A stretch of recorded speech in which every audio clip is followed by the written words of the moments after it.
Close your eyes for a moment and imagine this. You are standing in complete darkness. The air is so cold it burns your lungs.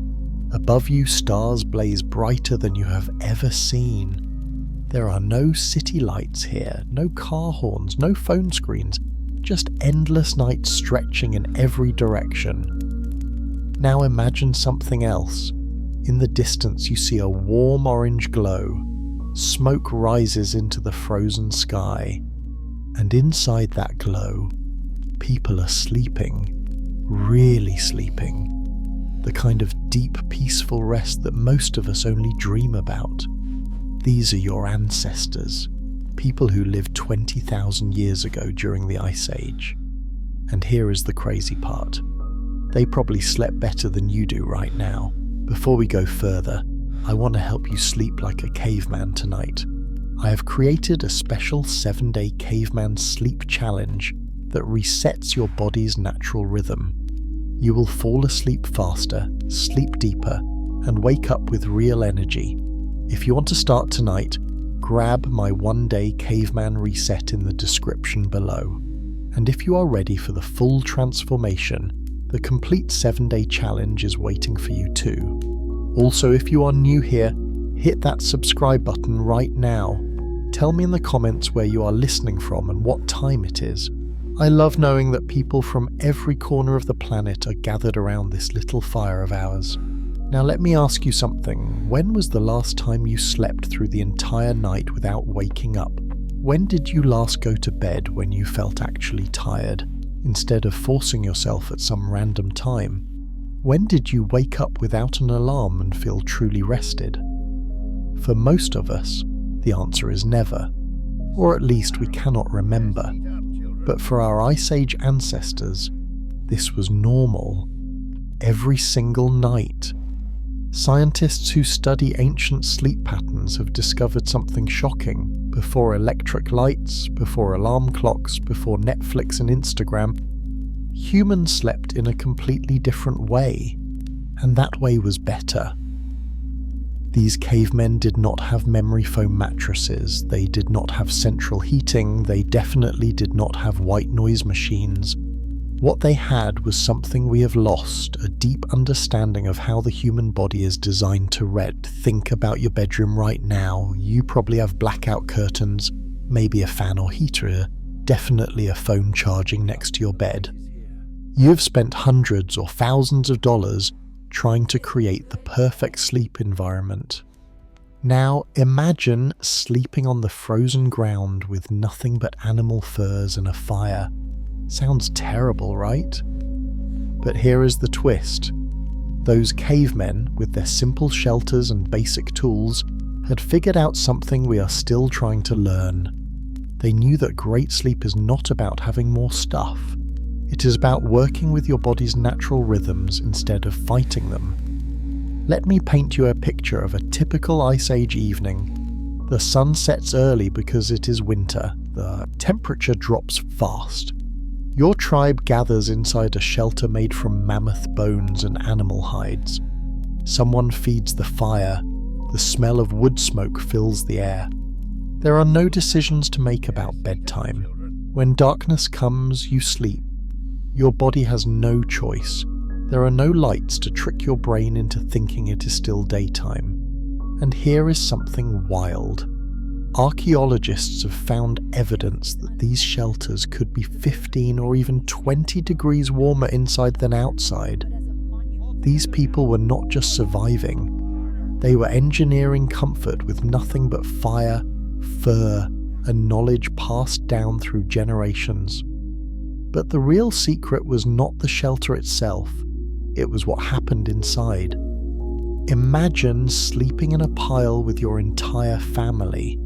Your children curled up next to you, your partner's warmth mixing with yours, the elders close to the fire, everyone breathing together in the same rhythm. This is not just cute, this is survival technology. Modern sleep science has proven that body heat sharing can raise your core temperature. That synchronized breathing helps regulate your nervous system. That the hormone oxytocin, released during physical touch, actually helps you sleep deeper. The cavemen did not know the science, but they knew it worked. Now compare that to how you sleep, alone in a dark room, door closed, maybe wearing headphones, separated from everyone. Your brain does not know if you are safe or abandoned. Is it any wonder you wake up anxious at 3 in the morning? Our ancestors never questioned whether they were safe at night. They could hear breathing all around them. They could feel warmth from other bodies. Their nervous system could relax completely because the tribe was there. This is the first ancient secret. Great sleep is not a solo activity. It is communal. But that is just the beginning. The cavemen had other tricks we have completely forgotten, and over the next 2 hours, I'm going to share all of them with you. You are going to learn exactly how they built their shelters to trap heat, why their fire management was more sophisticated than you think, what they ate before bed and why it mattered, how they dealt with nighttime wakings, and most importantly, how you can use these ancient techniques to transform your own sleep tonight.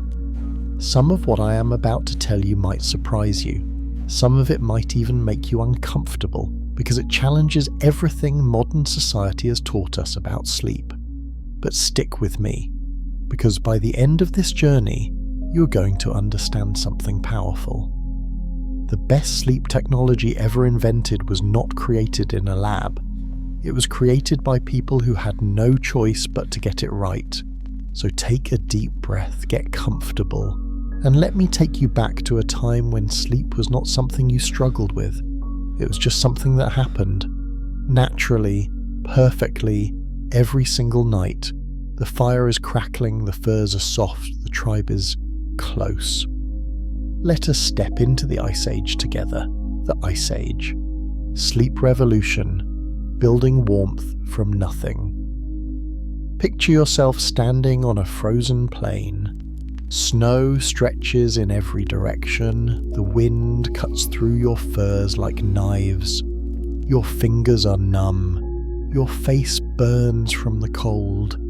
This is where the cavemen lived. This is where they had to sleep. Now ask yourself this question. How did they not just survive but actually thrive in these conditions? How did they build warmth from absolutely nothing?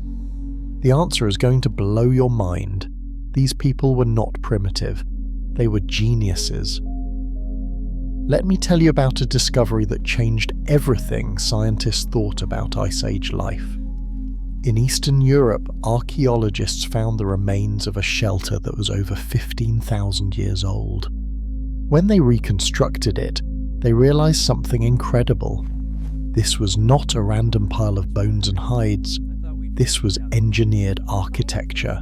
The mammoth bones were arranged in a specific pattern. Large femurs and tusks formed the frame, curving upward like the ribs of a cathedral. The angle of the curve was not random. It was calculated to create maximum interior space while using minimum materials. Then came the insulation layers. First, they packed moss and grass between the bones. This created air pockets that trapped heat. Then they stretched hides over the frame, not just one hide, multiple layers. Each layer added insulation value. But here is the genius part. They left a small opening at the very top. This was not a mistake. This was a ventilation system. The smoke from the fire inside needed somewhere to go, but if the hole was too big, heat would escape. If it was too small, they would suffocate. The cavemen figured out the exact right size, just enough to let smoke out, but small enough to keep warmth in. Modern engineers have studied these structures. They calculated the thermal efficiency, and you know what they found? These Ice Age shelters had better insulation than some modern homes. Think about that. People with stone tools built better housing than we sometimes build with power tools and modern materials. But the shelter was only half the equation. The real magic happened with the fire. If you've ever been camping, you know how hard it is to keep a fire going all night. You wake up cold because the fire died, or you wake up sweating because you added too much wood. The cavemen solved this problem thousands of years before we did. They discovered that different woods burn at different rates. Oak burns slow and steady. Pine burns hot and fast. Birch bark lights easily but does not last. So they used all three strategically. At the start of the night, they used pine to create intense heat. This warmed up the stones around the fire pit. Those stones would radiate heat for hours, even after the flames died down.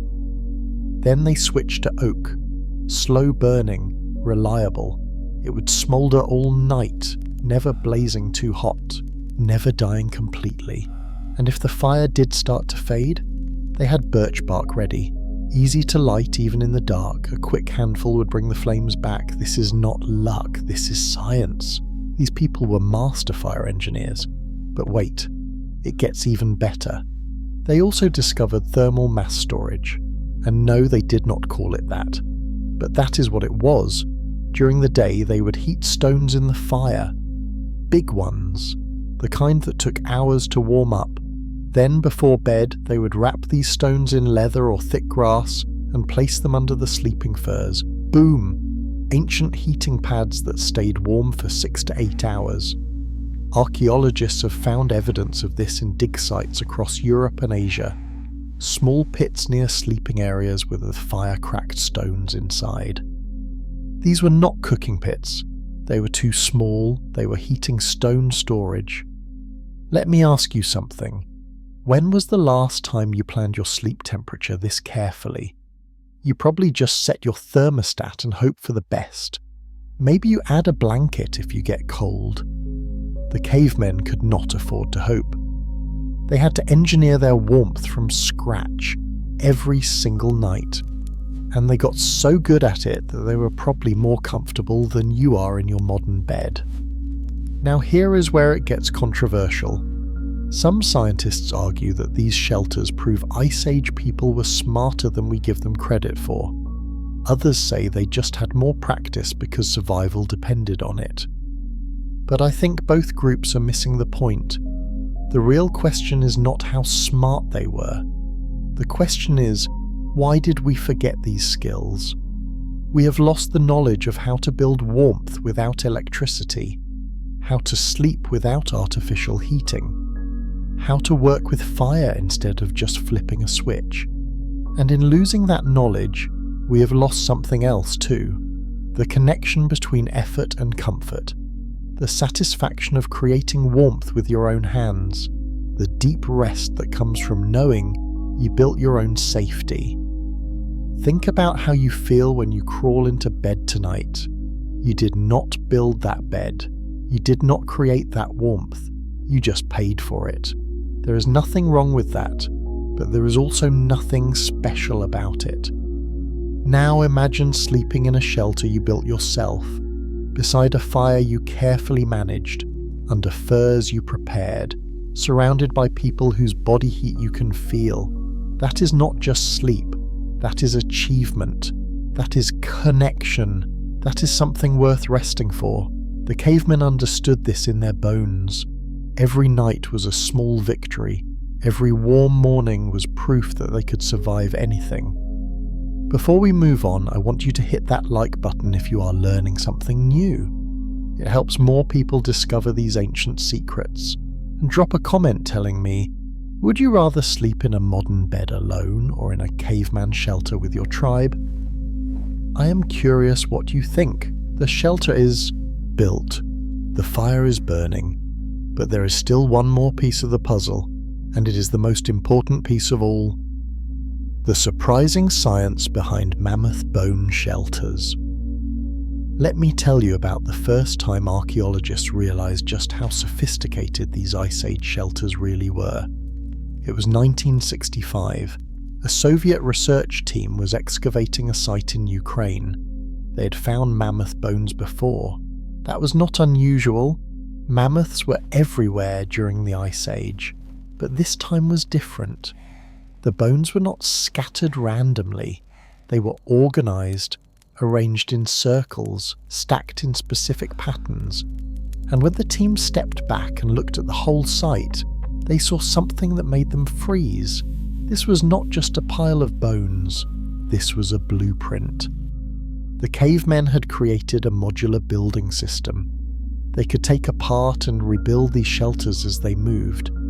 Each bone had a purpose, each piece fit together like prehistoric Lego blocks.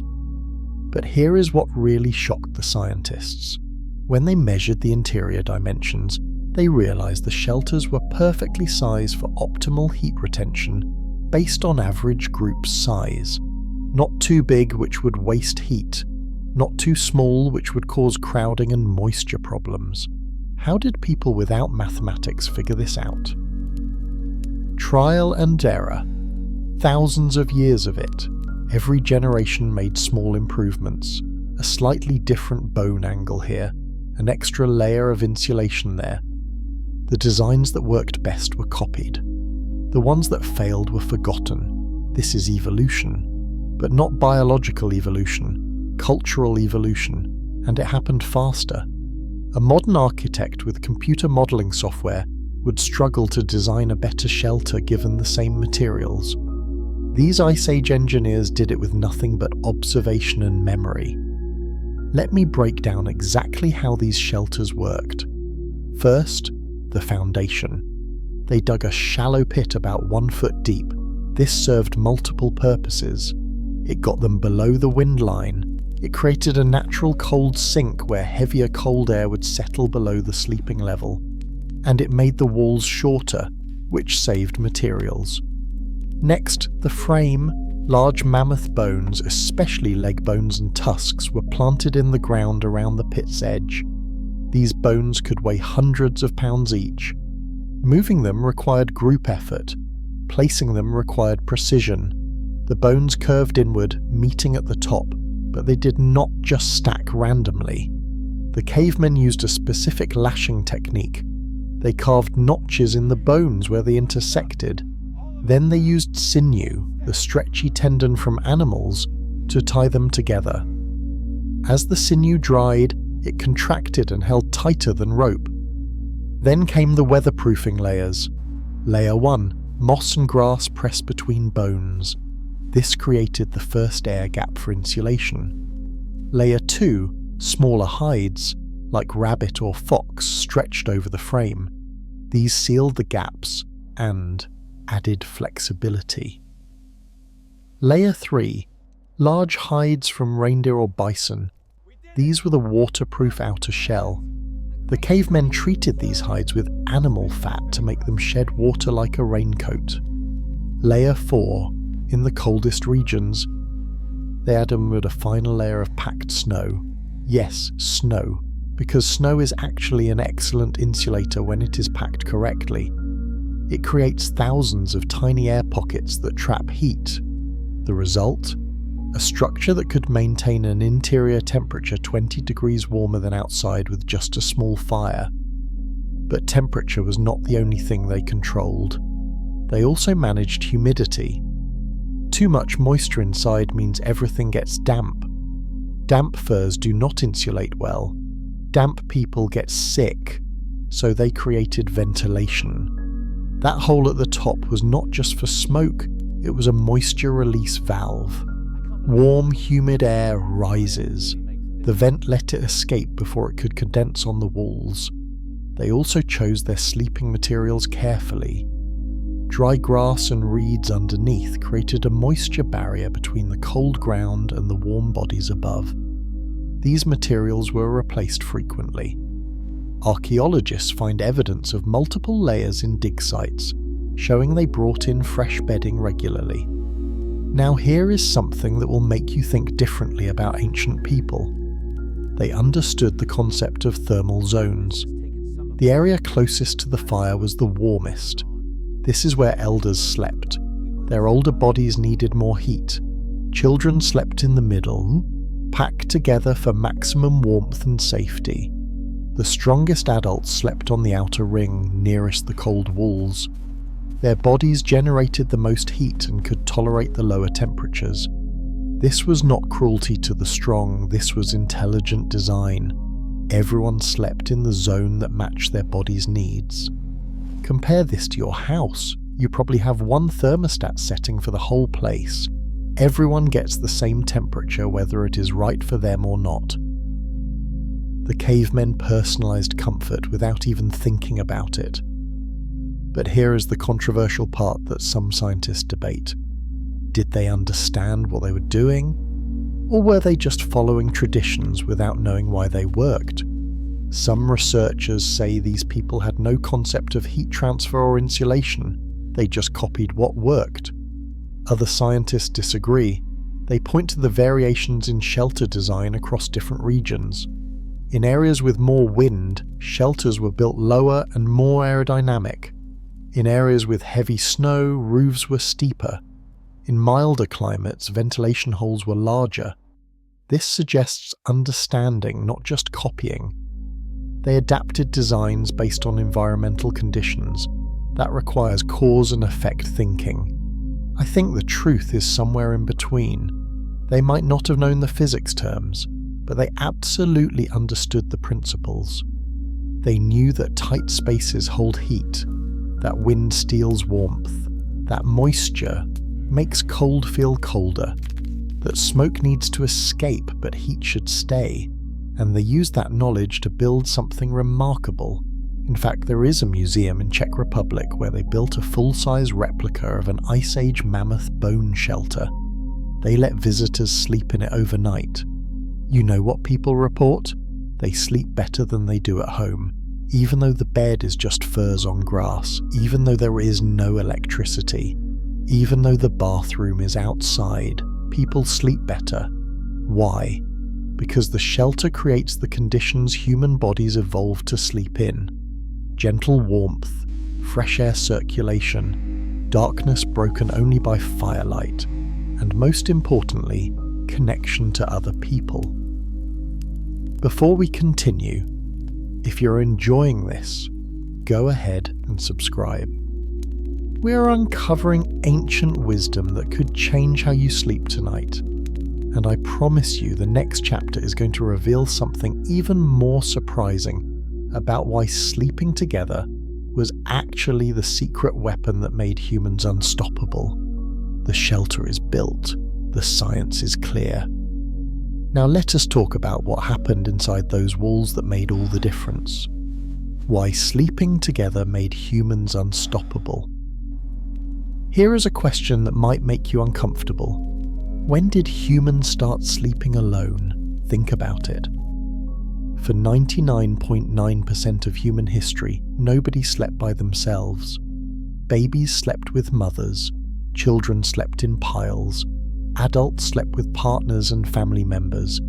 Even strangers from the same tribe slept within arm's reach of each other. Sleeping alone is a modern invention, and it might be one of the worst ideas we ever had. Let me show you why. In 2011, a research team studied sleep patterns in the Hadza people of Tanzania. The Hadza are one of the last remaining hunter-gatherer tribes. They live similarly to how our Ice Age ancestors lived. The researchers monitored their sleep for several months using wrist devices that measured movement and heart rate. Here is what they found. The Hadza sleep together in small groups, usually 5 to 12 people per shelter, and they sleep incredibly well. Deep REM cycles, few nighttime wakings, no insomnia, no sleep anxiety. But here is the interesting part. The researchers ran an experiment. They asked some Hadza volunteers to sleep alone in separate shelters for 1 week. Every single person slept worse. Lighter sleep, more wakings, increased stress hormones. Some even refused to finish the week because it felt so wrong. Sleeping alone made them feel unsafe, even though they knew logically they were fine. This is not cultural, this is biological. The human brain is wired to sleep in groups for a very simple reason. When you are alone, your brain has to stay partially alert all night. It has to monitor for threats, predators, enemies, danger. But when you sleep in a group, your brain can relax because other people are keeping watch. Even if nobody is awake, your unconscious mind knows that if something dangerous approaches, someone will notice and wake everyone up. This is called social buffering.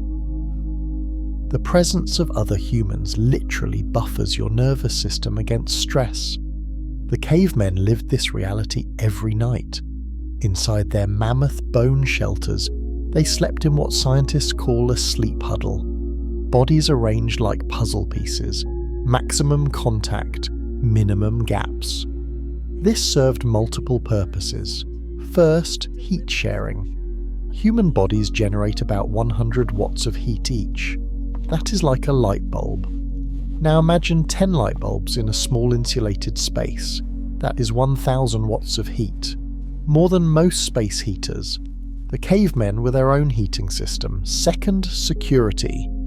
With people sleeping all around you, nothing could approach without someone noticing. Even in deep sleep, humans maintain basic awareness of movement and sound nearby. Third, and this is the one nobody talks about, emotional regulation. When you sleep alone and wake up at 3 a.m. with anxiety, you are stuck with those feelings. They spiral, they grow. You lie there thinking and worrying and imagining worst-case scenarios.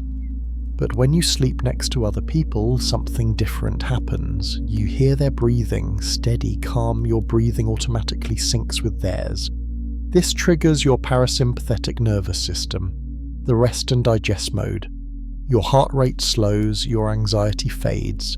You fall back asleep without even realizing you are awake. This is called physiological synchrony, and it is incredibly powerful.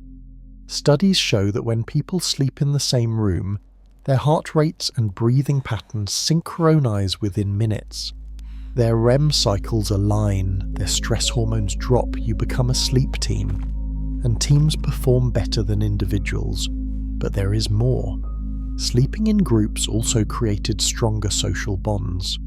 When you spend every night vulnerable and asleep next to someone, you develop deep trust. You cannot fake that. You cannot pretend. The cavemen did not need team-building exercises. They had sleep. Every night was a reinforcement of tribal identity. We are together. We protect each other. We survive as one. Now contrast this with modern life. You probably sleep alone or with just one other person behind a locked door. You might not even sleep in the same bed as your partner. Maybe they snore. Maybe you like different temperatures, so you separate. And your brain interprets that separation as danger. It does not matter that you live in a safe neighborhood. Your nervous system does not know that. It just knows you are alone in the dark. And for 99% of human evolution, being alone in the dark meant death. Is it any wonder so many people struggle to sleep? We have created sleeping environments that trigger our survival anxiety instead of calming it. Here is something even more interesting. The cavemen likely practiced what is called sentinel sleep. This is when different people naturally wake at different times throughout the night, briefly check the environment, then fall back asleep. Research shows this still happens in modern hunter-gatherer tribes. It is not planned, it is automatic. The group never has a moment when everyone is in deep sleep at the same time. There is always someone in light sleep who can respond to danger. This might explain something you have experienced. Have you ever woken up at 2 or 3 a.m. for no reason? You are not having a nightmare. You do not need the bathroom. You just wake up. That might be ancient sentinel sleep kicking in. Your brain is trying to take its watch shift. But because you are alone, there is no one to hand the watch back to. So you lie there awake, frustrated, wondering why you cannot sleep. The solution? Sleep near other people. I know that sounds impossible in modern life, but there are ways to recreate some of these benefits. Some people sleep better with a pet in the room. The animal's breathing provides that physiological synchrony. Some people use breathing apps that play slow breathing sounds. This mimics being near another sleeper. Some families are bringing back the concept of family sleep. Not everyone in one bed, but everyone in the same room, kids on mattresses on the floor, parents in the bed close enough to hear breathing. And you know what? Those families report better sleep. Fewer nightmares for kids, less anxiety for parents, stronger family bonds. The cavemen were not weird for sleeping together. We are weird for sleeping apart. Now here is the controversial question. If sleeping alone is so unnatural, why do we do it? The answer is privacy. We have been taught that privacy is important. That personal space matters. That independence means having your own room. And look, I get it. Privacy has value. I'm not saying everyone should sleep in one room, but maybe we have gone too far. Maybe we've sacrificed too much sleep quality for the sake of being alone. The cavemen did not have privacy. They had survival. And their survival strategy led to better sleep than most people get today. Food for thought. If this is making you think differently about sleep, smash that like button. And comment below, do you sleep better alone or with someone nearby? Let me know because the data might surprise you. Next up, we're going to talk about fire, but not just any fire. The specific fire rituals the cavemen used to prepare their bodies and brains for sleep. This is where it gets really practical, the fire ritual. Ancient sleep technology. We've forgotten. Let me tell you about the most important object in the Ice Age world. It was not a spear, it was not a knife, it was not even the shelter, it was the ember. Every tribe carried a live ember with them wherever they went, wrapped in moss, packed in bark, protected like a newborn child, because if that ember died, they died. Fire was not just warmth. Fire was survival. Fire was sleep. Fire was life itself. And the cavemen developed rituals around fire that were more sophisticated than anything you have ever done before bed. Let me walk you through a typical Ice Age evening. The sun starts to set. The temperature drops fast. The tribe finishes their work and begins moving toward the shelter. First task, tend the fire. This is not random. The same person does it every night. Usually the elder or someone with years of experience. Why? Because fire management is a skill. It takes practice, and mistakes can be deadly. They start by cleaning the fire pit. Old ash is scooped out and spread round the sleeping area. Not wasted. Ash is an insulator. It keeps the ground warmer. Then they check the wood supply. Is there enough to last until morning? They sort it by type. Quick burning for cooking, slow burning for overnight, easy lighting for emergency restart. Next comes the heating stones. Several large rocks are placed directly in the coals. These will heat for the next hour while the tribe eats. Then the fire is built up into a strong blaze, not huge, but hot. The goal is to heat the shelter interior as much as possible before sleep. While the fire burns high, the tribe eats their evening meal. But here is something fascinating. They ate specific foods before sleep. Archaeologists have found evidence of late-night meals in Ice Age sites. The remains include bone marrow, animal fat, and sometimes honey from wild bees. Why these foods? Because they are high in fat. Fat digests slowly. It provides steady energy throughout the night. And here is the key. It helps maintain body temperature while sleeping. Your body has to work to digest fat. That work generates heat. The cavemen were essentially eating internal fuel to keep their furnace running all night. Compare this to modern bedtime snacks. We eat carbs, cookies, crackers, cereal. These digest fast. They cause blood sugar spikes and crashes. They do not provide sustained energy or heat. The cavemen accidentally discovered the perfect sleep food. High-fat, slow-release energy. After eating, the tribe sits around the fire. This is not just social time, this is light exposure therapy. The firelight is orange and red. These wavelengths signal to the human brain that the day is ending. They trigger melatonin production, the sleep hormone. The cavemen stared at fire for hours every evening. Their brains were flooded with sleep signals. Now think about what you do before bed. You look at your phone, your laptop, your TV. All of these emit blue light. Blue light signals sunrise to your brain. It stops melatonin production. It tells your body to wake up. You are literally telling your brain it is morning right before you try to sleep. No wonder it does not work. The cavemen did the opposite. They soaked in red and orange light for hours. Their brains knew exactly what time it was, but the fire ritual was not done yet. As evening progressed, they gradually made the fire smaller. Not all at once, slowly. Over an hour or more, this created a dimming effect, just like a natural sunset that lasts a long time. The gradual darkening prepared their eyes and brains for sleep. Modern researchers call this sleep hygiene. The cavemen just called it fire management. Then came the final step. Right before sleep, they pulled the heated stones from the fire.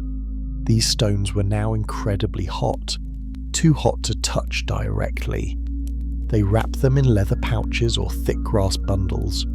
Then they placed them strategically around the sleeping area, under furs, near feet, around the perimeter. These stones would radiate heat for 6 to 8 hours, long enough to get through the coldest part of the night. But here is the brilliant part. As the stones cooled, the temperature in the shelter gradually decreased. Not dramatically, just a few degrees. This temperature drop is exactly what the human body needs for deep sleep. Studies show that core body temperature naturally decreases during sleep. A slightly cooling environment actually helps you sleep deeper. The cavemen created this effect with nothing but rocks and fire. Meanwhile, the fire itself was banked, covered with ash to slow the burning, fed with one large oak log that would smoulder all night. The result?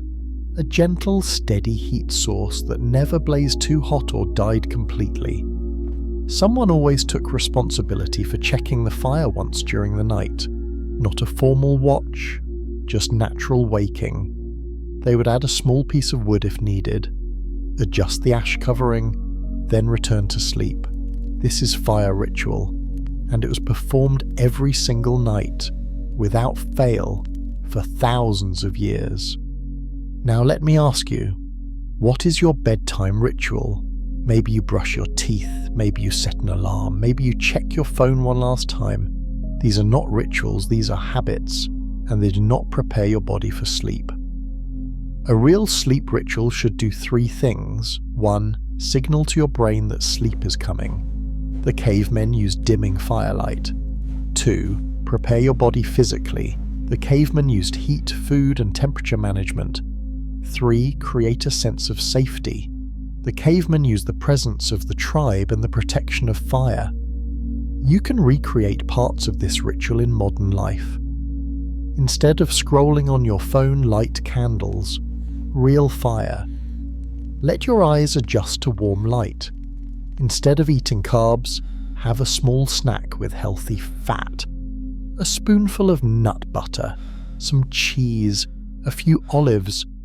Instead of sleeping alone in silence, play gentle nature sounds, crackling fire sounds, breathing sounds, something that mimics being near other people.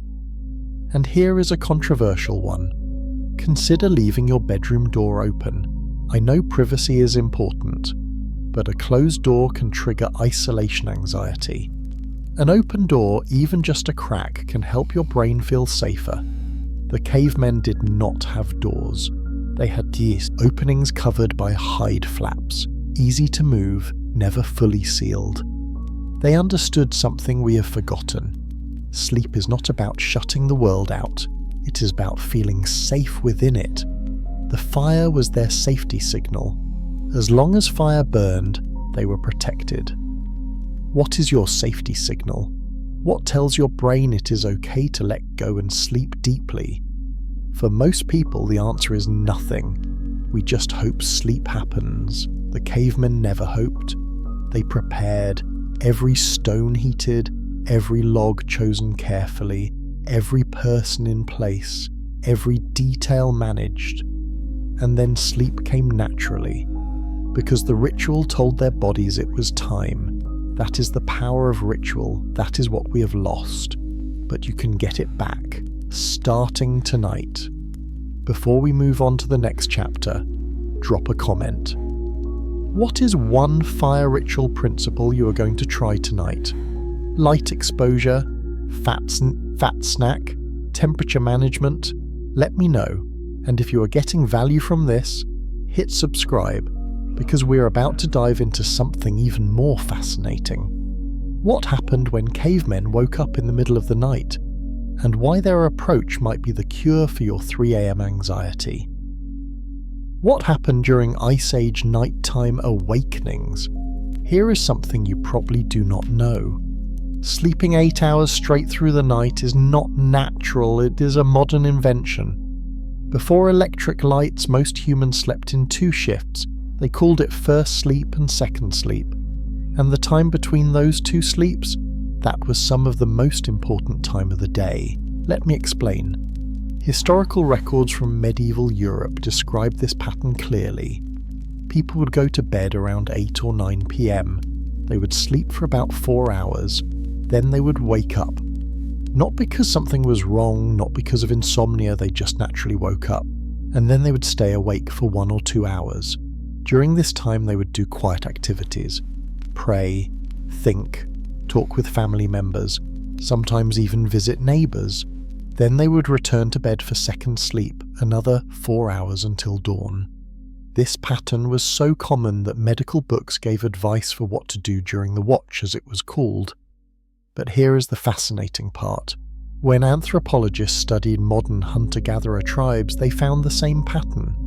The Hadza, the San people, the Ake of Paraguay, all of them naturally wake in the middle of the night, stay awake for a while, then return to sleep. This is not insomnia, this is how humans are designed to sleep, and the cavemen absolutely did this too. Inside those Ice Age shelters, someone was always half awake during the night, not because they were keeping guard, just because that is how the body works. So what did they do during these wakeful periods? First, they tended the fire. This was the obvious task: add wood, adjust coals, make sure there's warmth continued. But they also did something else, something we have completely lost. They connected. When you wake up at 2 a.m. in modern life, you are alone with your thoughts. Those thoughts tend to be anxious, worried, negative. But when cavemen woke up, they were surrounded by family. Maybe someone else was awake too. They could whisper quietly, share a thought, touch hands in the darkness. This is called nighttime social bonding. And research shows it is incredibly powerful for mental health. There is something unique about conversations in the dark. The darkness removes visual distractions. You focus completely on voice and presence. Topics go deeper. Connections feel stronger. The cavemen had this every night. They also likely used this time for creative thinking. When you wake up in the middle of the night, your brain is in a special state. You have just come out of REM sleep, which is when dreaming happens. Your mind is still partially in that creative, associative mode. This is actually the best time for problem solving and insight. Modern research has shown that the transition period between sleep and wake is when people have their best ideas. The cavemen had this insight time built into their natural schedule. Maybe they thought about new hunting strategies. Maybe they solved social problems. Maybe they planned the next day's activities. We will never know exactly, but we do know they had this time available, and they were not stressed about it. Compare that to you. You wake up at 2 a.m, you immediately think, why am I awake? I should be asleep. I'm going to be tired tomorrow. What is wrong with me? You create stress about being awake, which makes it harder to fall back asleep. which creates more stress. It is a cycle. The cavemen had no concept of this stress. Waking up was normal, expected, no big deal, so they did not fight it. They accepted it, and that acceptance allowed them to relax and eventually drift back to sleep naturally. This is the key insight. The problem is not waking up.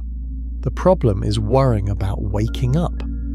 Let me give you some practical advice based on this ancient pattern. If you wake up in the middle of the night, do not check your phone. The blue light will fully wake you.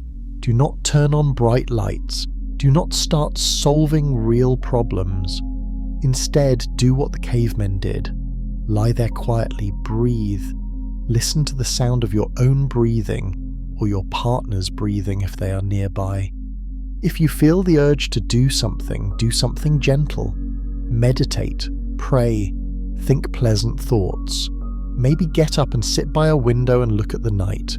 Give yourself permission to be awake. Tell yourself this is natural, this is how humans are designed.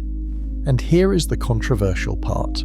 Maybe consider creating a formal watch period. Set your alarm for 2 a.m. a few nights a week. Get up on purpose. Spend 30 minutes doing something calm and meaningful. Journal. Read something spiritual. Sit in dim candlelight and think. Then go back to bed. What you will find is that your anxiety about nighttime waking disappears because you're choosing it. It is not happening to you. You're making it happen. This is how you reclaim the ancient pattern. Some sleep scientists actually recommend this now. They call it wake therapy or biphasic sleep. But it is not new. It is ancient. The cavemen knew this worked 20,000 years ago. Now here is something that might surprise you.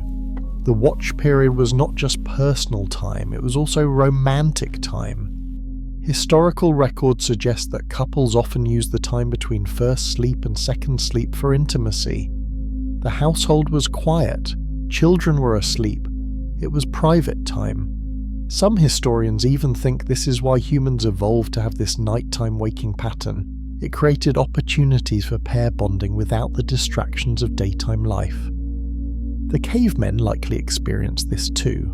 Though we have no direct evidence, anthropologists believe that nighttime was important for relationship bonding in prehistoric tribes. Today we have forgotten this. We treat nighttime as dead time, time to be unconscious, nothing more. But the cavemen treated it as alive time, different from day but equally valuable. This shift in perspective changes everything. When you stop seeing nighttime waking as a problem and start seeing it as an opportunity, you remove the anxiety, and without the anxiety you sleep better overall. Imagine this. You go to bed at 9 p.m, you sleep deeply for 4 hours, you naturally wake up at 1 a.m. Instead of panicking, you smile. You think, it is watch time. You lie there peacefully. Maybe you meditate. Maybe you think about something you are grateful for. Maybe you whisper to your partner if they are awake too. After 30 minutes, you feel sleepy again. You turn over and drift back into second sleep. You wake up at 6 a.m. feeling rested and calm. That is how the cavemen did it. And it worked for them for hundreds of thousands of years. We only broke this pattern about 150 years ago when electric lights arrived. Suddenly, we could control darkness. We pushed bedtime later. We eliminated the watch period. And we started having insomnia. Maybe insomnia is not a disease. Maybe it is just your body trying to follow the ancient pattern in a modern world that does not allow it. What if you stopped fighting your body and started working with it? The cavemen never fought their biology. They worked with it. And they slept beautifully because of it. Think about that tonight when you wake up at 3 a.m. You're not broken. You're not an insomniac. You're just experiencing the watch. Welcome it, use it, then let it go and return to sleep. That is the ancient way, and it still works today. If this is shifting your perspective, let me know in the comments, and go ahead and subscribe because the next chapter is going to get controversial. we are going to talk about the truth nobody wants to admit about. Caveman sleep, including the dark side. The controversial truth about cavemen. Comfort. Okay, let me be honest with you about something. I have spent the last 40 minutes telling you how amazing caveman sleep was. And it was amazing in many ways, but it was not perfect because nothing ever is.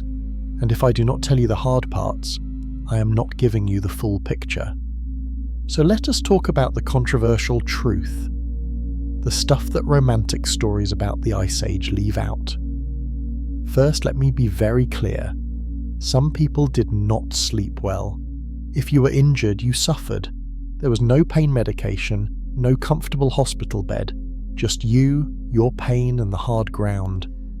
If you were sick, you shivered even next to the fire. Fever or infection made the nights endless. If you were pregnant in the late stages, lying on furs with a belly full of baby was not comfortable. No back support, no adjustments. The cavemen were not living in some perfect paradise. They were living in survival mode, and survival is hard. But here is what interests me. Despite these hardships, the average healthy caveman still probably slept better than the average modern person. How is that possible? Because the psychological conditions for sleep were perfect even if the physical conditions were not. Let me explain what I mean. Modern sleep problems are usually not physical. Most of us have comfortable beds, warm rooms, safety. Our problems are mental. We cannot shut off our brains. We worry about tomorrow. We regret yesterday. We stress about things that might never happen. The cavemen had real problems. Hunger, cold, predators, but they did not have anxiety about abstract futures. They did not lie awake worrying about retirement or career paths or what someone said on social media. Their concerns were immediate and concrete. Is there enough wood for tonight? Did we store enough food? Is everyone safe right now? And if the answer was yes, they slept. They did not borrow tomorrow's worries and bring them into tonight's sleep. We do that constantly, so even though their beds were harder, their minds were clearer. And clear minds sleep better than comfortable bodies with anxious minds. That is the controversial truth. Physical comfort matters less than mental peace. Now here is another hard truth. Not everyone in the tribe had equal sleep comfort. The elders got the best spots, closest to the fire, softest furs, most protection. The strongest adults got the worst spots, farthest from fire, thinnest furs, closest to cold walls. Was this fair? By modern standards, no, but it kept the tribe alive. The elders held the knowledge. They had to survive to pass it on, so they got priority. The children were protected in the middle. Their survival was essential for the tribe's future. The strong adults could handle discomfort. Their job was to shield others. This is not equality. This is efficiency, and from a survival perspective, it worked. But imagine being one of those outer ring adults. You spent every night cold, you sacrificed your comfort so others could be warm. That was your role, every night, for your entire life. Modern people would never accept that. We expect equal comfort. We demand fairness. The cavemen understood that survival is not fair, it is strategic. Here is another controversial point. Some babies did not survive infancy, not because of bad sleep, but because the Ice Age was brutal, cold winters, food shortages, illness, and when a baby died, the tribe grieved. But they could not stop. They had to keep moving, keep surviving. Sleep had to continue, even in grief. Modern people get time off to grieve. We have therapy, we have support systems. The cavemen had only each other and the fire. They processed grief communally, around the fire, with touch and presence. Then they slept, because they had no choice. This might sound harsh, but it is also resilient. They did not have the luxury of insomnia caused by grief. They had to rest to survive, so they developed coping mechanisms we have lost. Communal processing, physical touch, acceptance of death as part of life. These mechanisms allowed them to sleep even in hard times.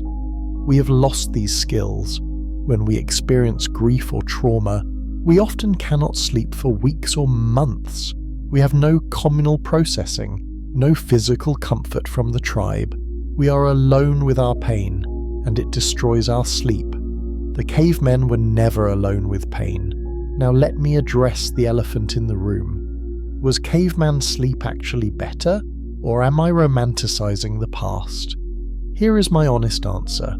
For healthy individuals in a well-functioning tribe, yes, their sleep was probably better than ours. But for anyone with chronic pain, disability, mental illness, or misfortune, no. Their life was harder than anything we experience. The difference is this.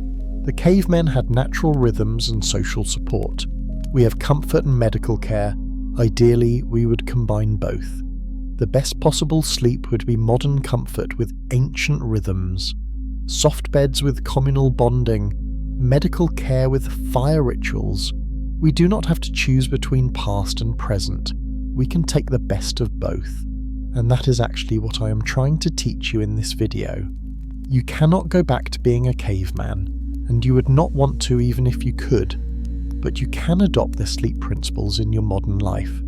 Natural light exposure, communal connection, fire rituals adapted to candles, temperature management, acceptance of nighttime waking. These do not require you to give up your mattress or your heating. They just require you to remember that you are still human, and humans evolved to sleep a certain way. When we ignore that evolution, we suffer. When we honor it, we thrive. So here is my controversial conclusion. Caveman sleep was not perfect, but it was aligned with human biology in ways our modern sleep is not. And that alignment mattered more than physical comfort. Your ancestors slept on the ground, but they slept deeply. You sleep on a fancy mattress, but you lie awake anxious. Something is wrong with this picture. And fixing it does not mean going backward. It means going forward with ancient wisdom. Take what worked, leave what did not. Build a new way of sleeping that honors both your evolutionary past and your modern present. That is the real lesson here. If you agree, hit that like button. If you disagree, leave a comment and tell me why. I love hearing different perspectives, and subscribe because we're about to get even more practical. The next chapter is going to show you exactly how to use ancient sleep patterns to fix your modern insomnia. Starting tonight, how ancient sleep patterns could fix your insomnia. Let me tell you about Sarah. Sarah is 37 years old. She works in marketing. She has 2 kids, and she has not slept well in 5 years. She goes to bed exhausted, but the moment her head hits the pillow, her mind turns on. She thinks about work deadlines, her kids' school issues, bills, that awkward conversation from 3 days ago. She lies there for hours. Sometimes she falls asleep around midnight. Then she wakes up at 3 a.m. and cannot get back to sleep. She has tried everything: melatonin, white noise machines, sleep apps, meditation, expensive mattresses. Nothing works. Sound familiar? Now let me tell you what happened when Sarah learned about caveman's sleep patterns. She made 5 simple changes based on ancient principles. Within 2 weeks, she was sleeping through the night. Let me share exactly what she did, because you can do it too. Change number 1, she fixed her light exposure. Sarah used to wake up and immediately check her phone. Blue light first thing. Then she would spend her evening watching TV. After learning about the cavemen, she changed this. Every morning she went outside within 30 minutes of waking. Just 10 minutes. She let sunlight hit her eyes. No sunglasses. This reset her circadian rhythm. It told her brain when morning actually was. Then in the evening, she stopped all screens 2 hours before bed. Instead, she lit candles. Real film. She sat near the candlelight and just existed. Sometimes she read a paper book, sometimes she talked with her kids, sometimes she just watched the flame. This created the same orange light exposure the cavemen had. Her melatonin production increased naturally. Result? She started feeling sleepy at a consistent time every night. Change number 2. She added a fat snack before bed. Sarah used to eat crackers or fruit as a bedtime snack. Carbs, quick energy, blood sugar spike and crash. She switched to a spoonful of almond butter or a few pieces of cheese. High fat, slow digesting, steady energy through the night. Her body temperature stayed more stable. She stopped waking up cold at 4 a.m. This is exactly what the cavemen did. They ate fat before sleep to fuel their internal furnace. Change number 3, she embraced nighttime waking. This was the big one for Sarah. She used to panic when she woke at 3 a.m. She would grab her phone, check email, scroll social media, anything to distract from the anxiety of being awake. This made everything worse. After learning about the ancient watch period, she changed her approach completely. Now when she wakes at night, she does nothing. She just lies there. She breathes slowly. She listens to her husband's breathing next to her. She tells herself, "This is my watch period. This is natural. I will fall back asleep when my body is ready." And you know what she does? Usually within 20 to 30 minutes. No anxiety, no fighting, just acceptance. This one change eliminated 70% of her sleep stress. Change number 4, she recreated the sleep huddle. Sarah and her husband used to sleep with a body pillow between them. He moved too much, she needed space, they were sleeping together but separate. She asked him to try something different. For 1 week, sleep touching, hand holding, feet touching, something. He agreed. The first night felt weird. The second night felt normal. By the third night, both of them were sleeping better. The physical contact triggered oxytocin release, lowered cortisol, synchronized their breathing. They had recreated the caveman sleep huddle in miniature, and it worked. Change number 5, she created a fire ritual. Every night at 8:30 p.m, Sarah starts her sleep preparation. She lights 3 candles in the living room. She turns off all overhead lights. She makes herself a cup of herbal tea. She sits on the couch and does nothing productive. No work, no planning, just existing in the soft light. After 30 minutes, she goes to the bedroom. The candles stay lit in the living room for another 30 minutes. Then she blows them out. By the time she gets into bed, her body knows exactly what is happening. The ritual has signaled sleep time. This is the same thing the cavemen did with their fire tending routine. Consistent ritual. Same time, same actions, night after night. The body learns, the brain responds. Sarah now falls asleep within 15 minutes most nights. 5 changes, all based on ancient principles, completely transformed her sleep. Now let me give you a step-by-step plan to do the same thing. Starting tomorrow morning, do this. Step 1. Get outside in sunlight within 30 minutes of waking. 10 minutes minimum, no sunglasses. Let the light hit your eyes. This resets your circadian clock. Step 2. No screens after 8 p.m. I know this is hard. Start with just 2 nights a week. Use candles or dim lamps instead. Step 3. Eat a small high-fat snack 1 hour before bed. Nut butter, cheese, olives, coconut oil in tea.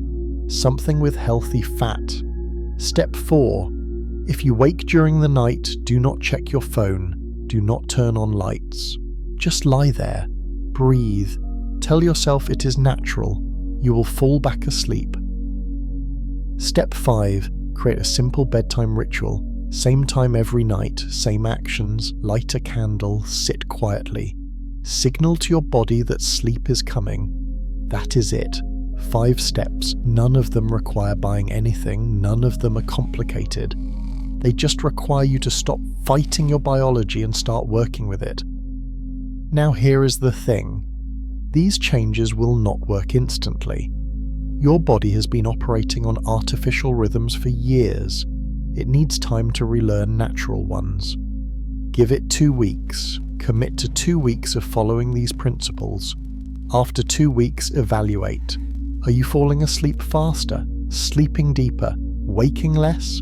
Most people see improvement within 1 week, significant improvement within 2.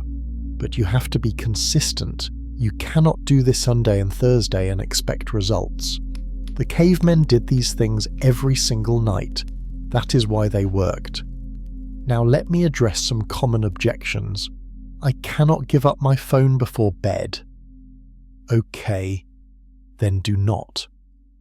But understand you are choosing to keep your insomnia because the phone is killing your melatonin production. You cannot have both. Phone or sleep, pick one. My partner does not want to sleep touching. Fine, then sleep with a weighted blanket, or get a dog to sleep in your room, something that provides pressure and presence. The principle is contact and security. Find a way to create it that works for you. I do not have time for a bedtime ritual. Then you do not have time for sleep, because without the ritual your brain does not know sleep is coming. You need 15 minutes.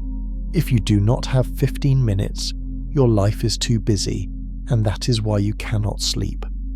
This seems too simple to work. That is exactly why it works. Sleep is not complicated. We have made it complicated. The cavemen had none of our sleep technology, and they slept great because they followed principles, simple biological principles. You can do the same thing.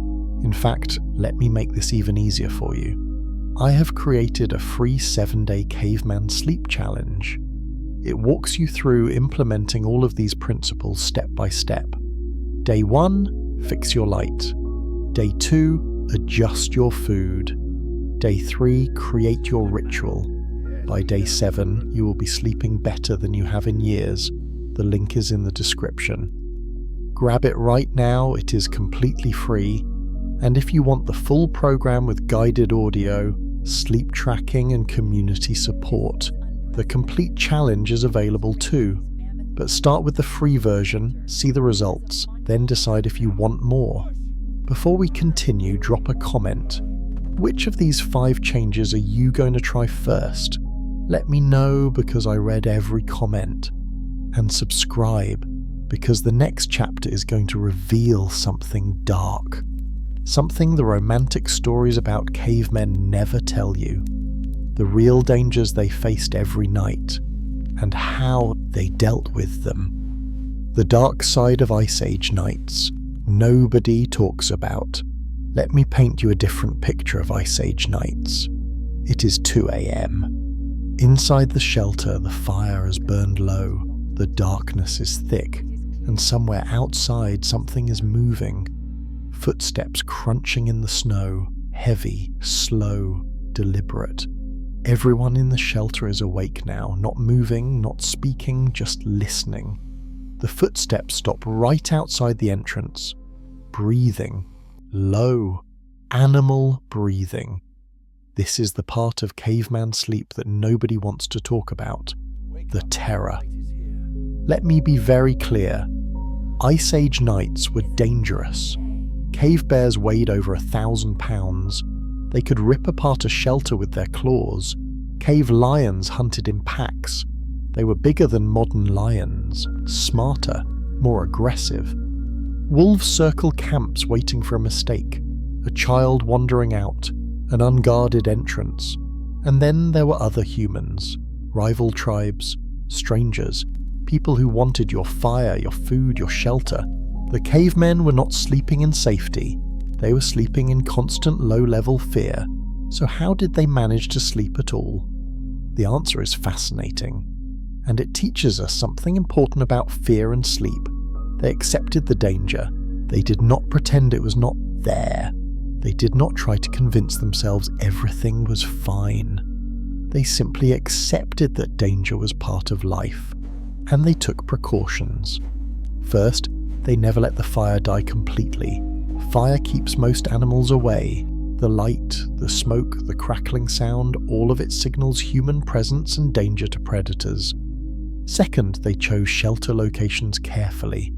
Natural caves with narrow entrances, clearings where they could see approaches, elevated ground where predators would have to climb. Third, they slept in groups with sentinel rotation. Someone was always in lighter sleep, ready to wake everyone if needed.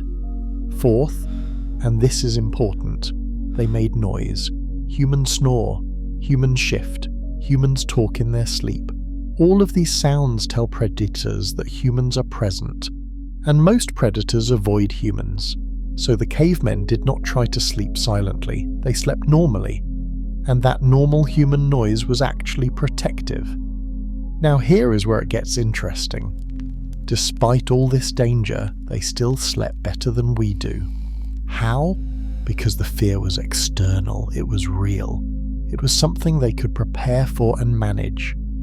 Our modern fears are internal, abstract, impossible to defend against. You cannot build a fire to protect yourself from job loss. You cannot arrange sleeping positions to guard against social anxiety. The cavemen faced real tigers. We face imaginary ones, and imaginary tigers are harder to sleep with. Let me tell you about a study that illustrates this. Researchers compared stress levels between modern city dwellers and the Hadza tribe in Tanzania. They measured cortisol levels throughout the day and night. Modern people had higher cortisol at night than the Hadza, even though the Hadza face actual predators and the city dwellers do not. Why? Because modern stress is constant and unresolvable. Ancient stress was acute and manageable. When a lion approached the Hadza camp, everyone woke up. They made noise. The lion left. Stress resolved. Back to sleep. When you worry about tomorrow's meeting, there is no resolution at 3 a.m. The stress just sits there, growing. The cavemen had better stress management built into their environment. Real danger forces action, imaginary danger forces rumination. Action helps you sleep. Rumination destroys sleep. Now let me tell you about the worst thing that could happen during an Ice Age night. The fire going out. This was catastrophic. Without fire, the temperature inside the shelter would drop to dangerous levels within hours. Without fire, predators would approach. Without fear, sickness would be complete and disorienting. And starting a fire from scratch in the dark, in the cold with numb fingers was nearly impossible. So the tribes developed elaborate precautions to prevent this. Someone was assigned fire duty. Their only job was to maintain the ember. If they failed, people died. The pressure was intense, and yet they managed. Night after night, year after year, because they understood the stakes. Modern people do not understand stakes anymore. Nothing we do at night is life or death. You can leave your bedroom without catastrophe. You can forget to set your alarm and just be late to work. There are no real consequences to nighttime mistakes, and without consequences, we do not take sleep seriously. The cavemen took it deadly seriously, because it was deadly. Here is another dark truth. Not everyone woke up. Elders who went to sleep healthy sometimes did not wake up. Hypothermia, heart failure, stroke. Children who seemed fine at bedtime were cold and still in the morning. Sudden infant death, illness, unknown causes. The mortality rate was high, especially for the very young and very old. And when someone died during the night, the tribe grieved. But they also had to make difficult decisions. The body could not stay in the shelter, not in the cold, not with limited space. So they performed a quick ritual. Acknowledge the death, then moved the body outside. Life continued, because it had to. This might sound cruel to modern ears, but it was survival. They mourned, but they did not let mourning stop them from sleeping, because if they did not sleep, they would die too. This is resilience, the ability to feel pain and continue functioning. Modern people have lost this. We stop functioning when we feel pain. We stay awake for days after a loss. We cannot eat, cannot work, cannot do anything. The cavemen could not afford that. So they developed emotional processing methods that allowed them to sleep even in grief. Communal mourning during waking hours, physical touch, storytelling, rituals, all of these helped process the emotion so it did not destroy sleep. We need to relearn this, not to become cold or unfeeling, but to become resilient, to feel fully and still sleep deeply. Now let me address the hardest question. Were cavemen traumatized by their dangerous lives? Probably, but differently than we are. They experienced acute trauma, attacks, deaths, starvation winters, but they did not experience chronic trauma, constant low-grade stress that never resolves. Modern research shows that acute trauma is actually easier to recover from than chronic trauma. A single terrifying event can be processed and integrated. Constant daily stress cannot. The cavemen faced terrifying events, but between events, they had peace. We face no terrifying events, but we have no peace. Our nervous systems are constantly activated, slightly, all the time. And that constant slight activation is more damaging than occasional intense activation. This is why modern people have epidemic levels of anxiety despite living in the safest time in human history. Safety is not enough. We need resolution. The cavemen got resolution. The danger passed. They survived. Relief. We never get resolution. The danger never passes because it is not real. It is just always there in our minds. So here is the dark lesson. Real danger can coexist with good sleep.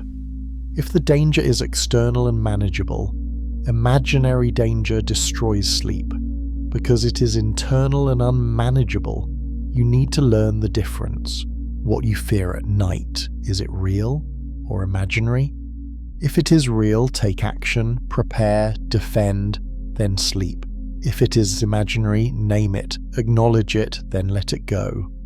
The cavemen did not lie awake worrying about hypothetical futures. They dealt with actual present. You can learn to do the same, and when you do, your sleep will improve dramatically. If this chapter challenged you, leave a comment. Tell me what you think about fear and sleep, and hit subscribe because we're getting close to the end, and the last few chapters are going to tie everything together. Next up, we are going to directly compare modern sleep with Stone Age sleep, and you might be surprised which one wins. Modern sleep vs. Stone Age sleep. The shocking winner. Okay, decision time.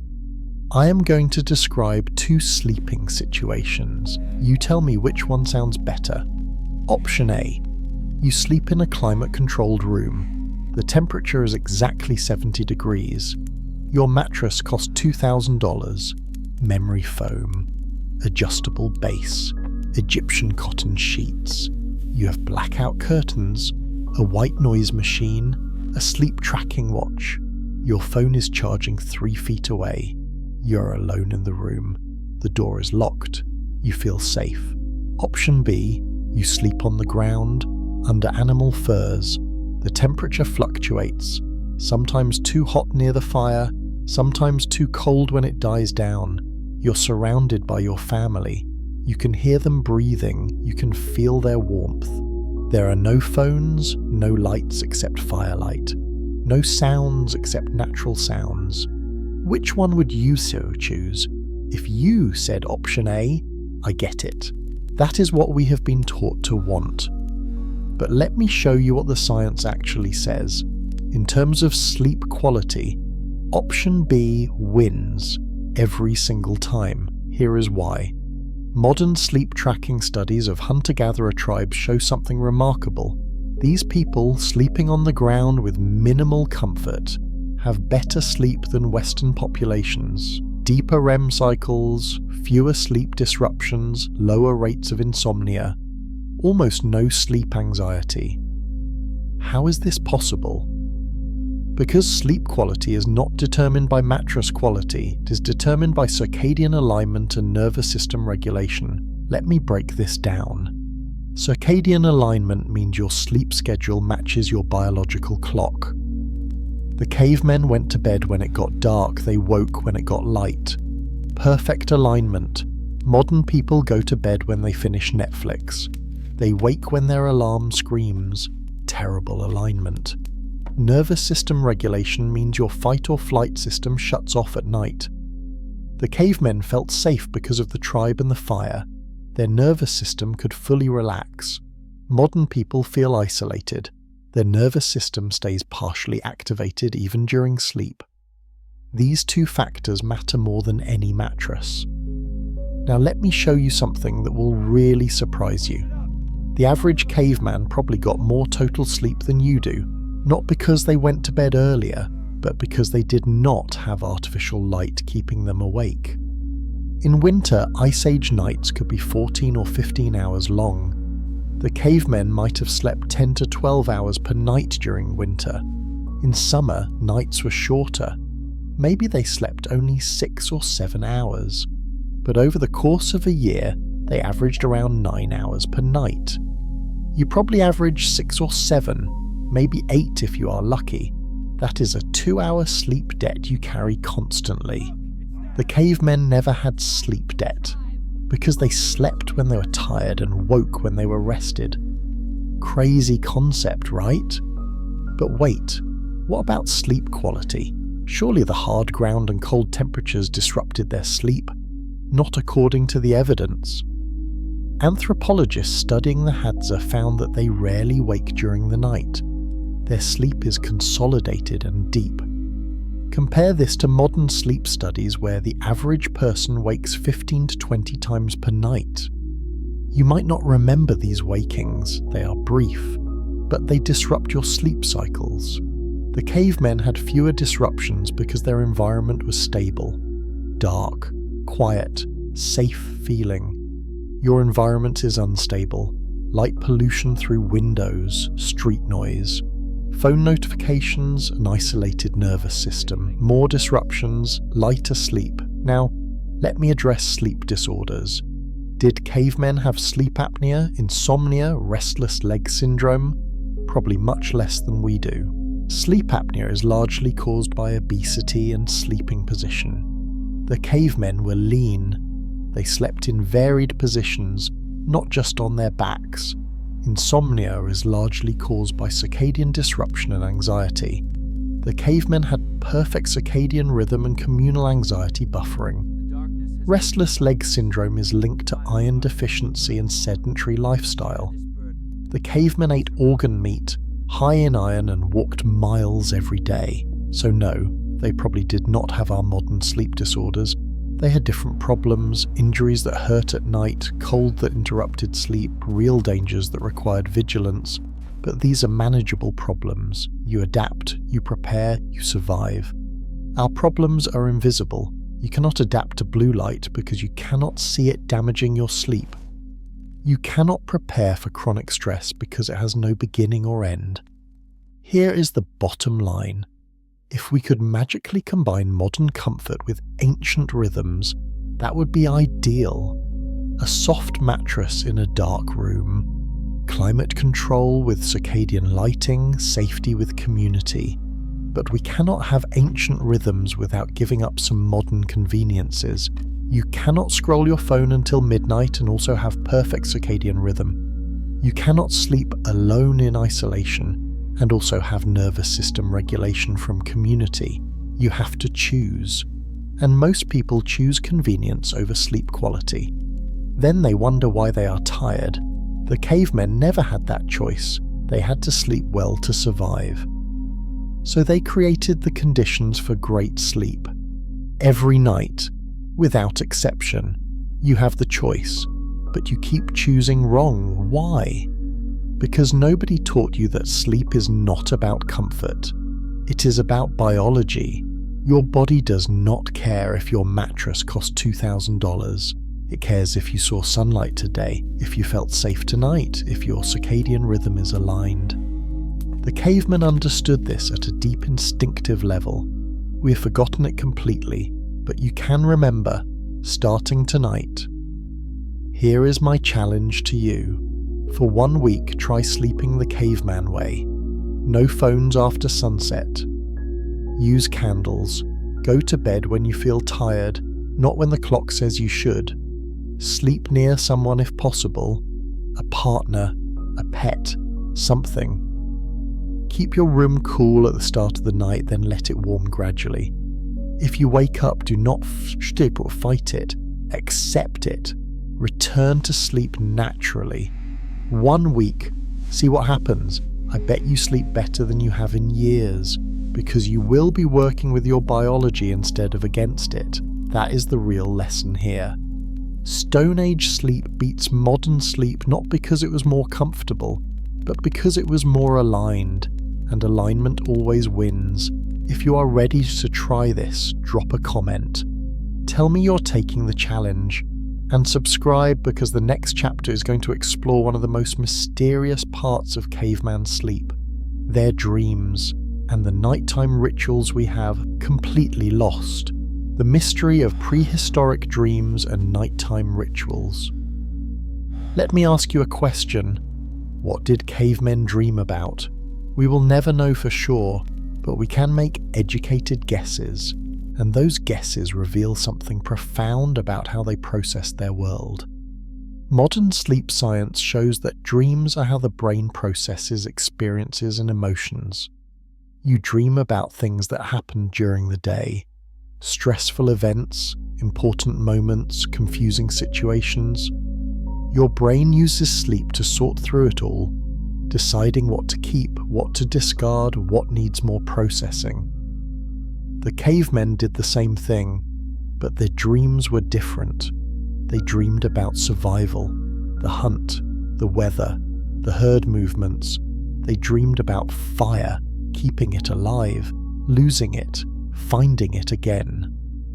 They dreamed about the tribe, conflicts, bonds, losses. Their dreams were immediate, connected to real life, not abstract like ours. And here is the fascinating part. They took their dreams seriously.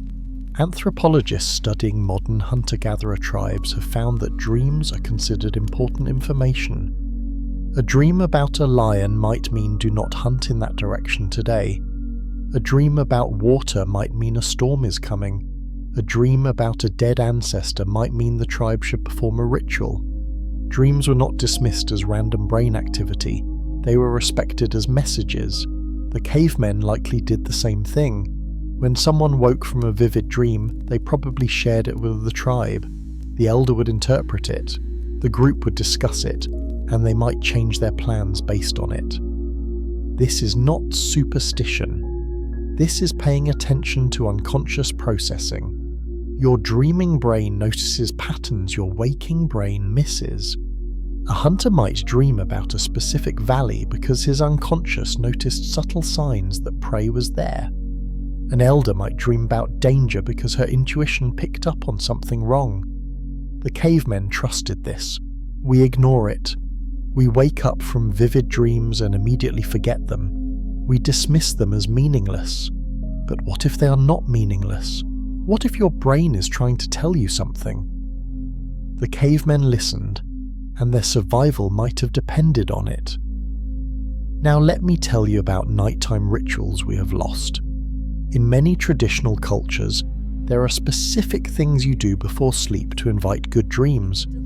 The cavemen likely had versions of these. Maybe they touched certain objects for luck. A special stone, a carved bone. Maybe they spoke words of protection. A simple phrase repeated each night. Maybe they arranged their furs in a specific way. a ritual that signaled to the brain that sleep was safe.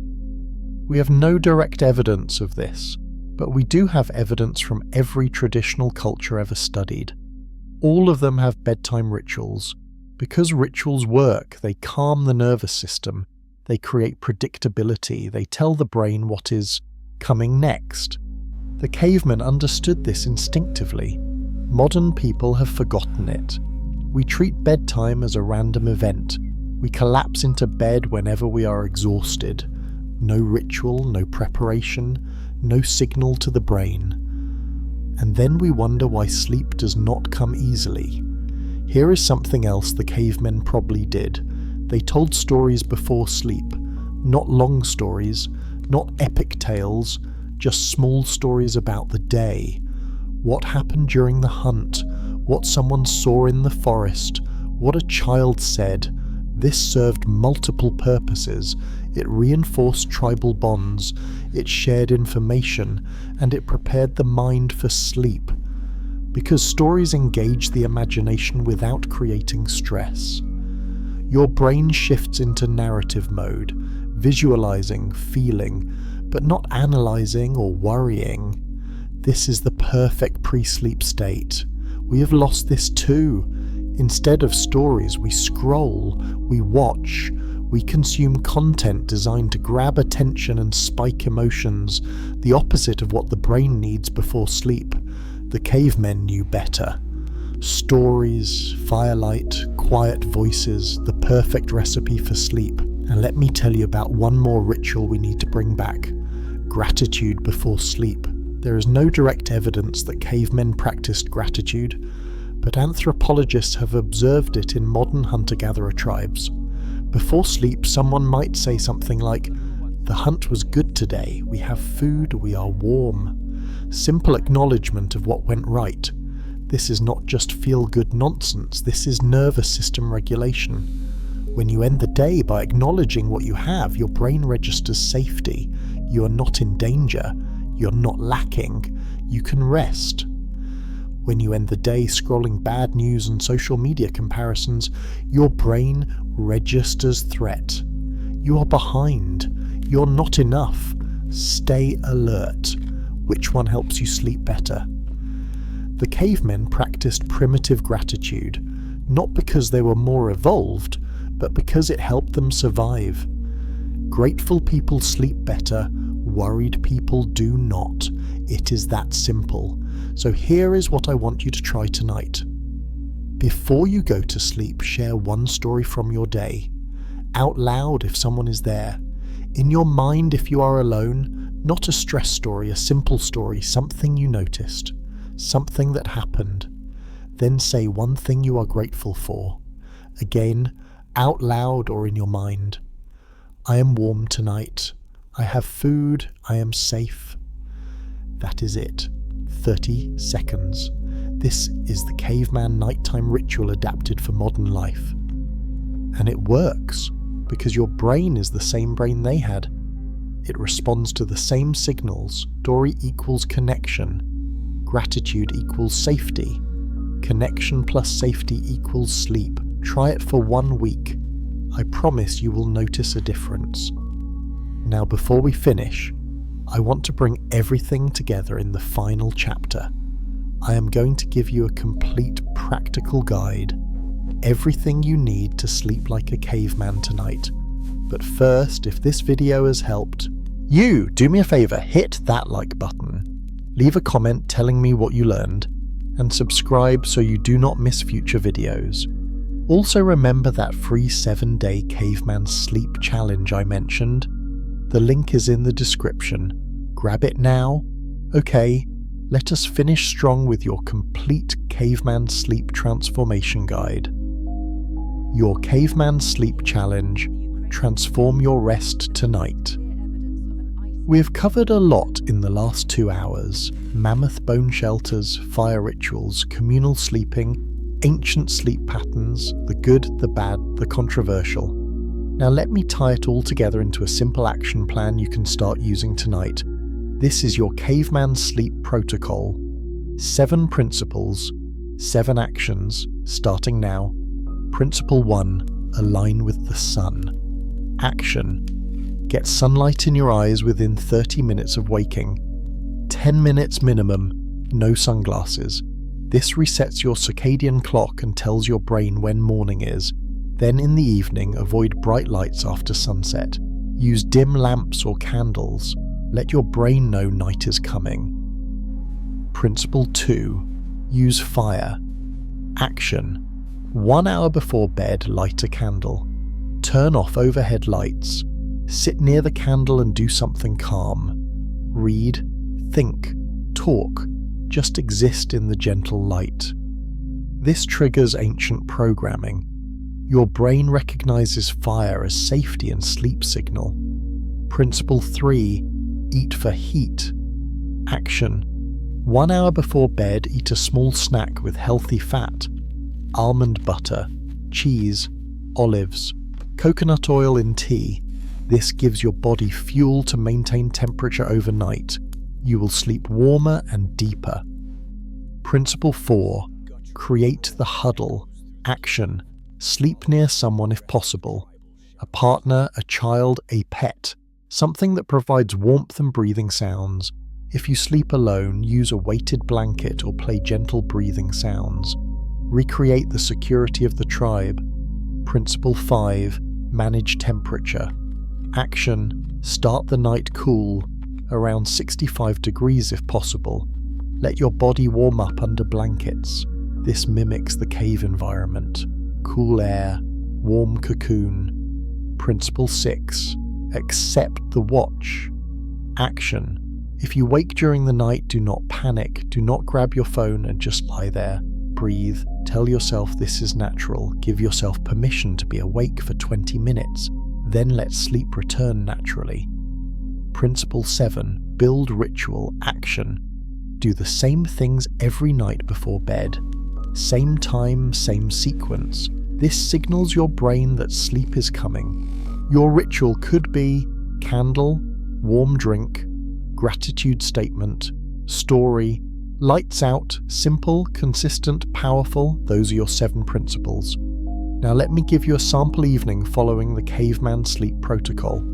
6 p.m, finish work, go outside, watch the sunset if possible. Let your eyes adjust to natural evening light.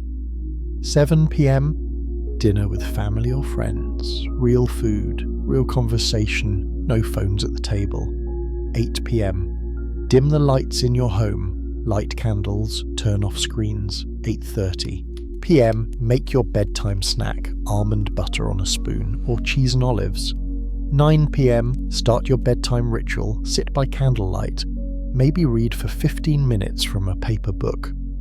9:15 p.m, go to the bedroom, say one gratitude statement. I am warm, I am safe, I am ready to rest. 9:20 p.m, lights out, settle under blankets, feel your body warm up. Listen to breathing nearby if possible. 9:30 p.m, asleep. That is the protocol. Notice what is missing. No TV, no phone scrolling, no bright lights, no stimulation. Just simple, calm, ancient routine. Your brain recognizes this pattern. It's been programmed for hundreds of thousands of years to respond to these signals, and it will respond tonight if you let it. Now I know what you are thinking. This sounds great, but I cannot actually do all of this. And I get it. Modern life is complicated, but here is the truth. You do not have to do all 7 principles perfectly. Just pick 2 or 3 to start. Maybe you cannot control your light environment completely. Fine. Focus on the fire ritual and the fat snack. Maybe you cannot sleep near someone. Fine. Focus on temperature and accepting nighttime waking. Do what you can, consistently, and you will see results. Something is always better than nothing. The cavemen did not have perfect conditions either. They adapted. They made it work. You can too. Here's my challenge to you. For the next 7 days, pick 3 principles from the list above. Commit to doing those 3 things every night. Track how you feel, notice your sleep quality, pay attention to your energy. After 7 days, evaluate. Are you sleeping better? Waking more rested? Feeling less anxious? I bet the answer is yes. And once you see results, you'll be motivated to add more principles. This is how you transform your sleep. Not overnight, but over 7 nights. 1 week of ancient wisdom applied to modern life. You can do this. Your ancestors did it for millennia. The ability is still inside you. You just have to remember. Now, before I let you go, I want to tell you one last story. Imagine it is 20,000 years ago. The sun has set. The temperature has dropped. Your tribe gathers around the fire. You share a meal. You tell stories. You laugh together. As darkness deepens, someone tends the fire one last time. The flames settle into glowing coals. You lie down on soft furs. Your children are curled beside you. Your partner's warmth mingles with yours. The fire crackles softly. The shelter holds the heat. The tribe breathes together. You close your eyes and you sleep. Deeply, peacefully, completely, no anxiety, no phone, no racing thoughts, just sleep, pure, natural, perfect. This is not fantasy, this is how humans are designed to sleep, and you can experience it tonight. You do not need a mammoth bone shelter, you do not need an ice age, you just need to remember the principles: light, fire, food, community, ritual, temperature, acceptance. These are the 7 keys to the best sleep in human history. The cavemen discovered them. You get to rediscover them, and when you do, everything changes. Your sleep improves, your energy returns, your anxiety fades, because you're finally working with your biology instead of fighting it. So take the challenge, try the protocol, give it 7 days, and then come back and tell me what happened.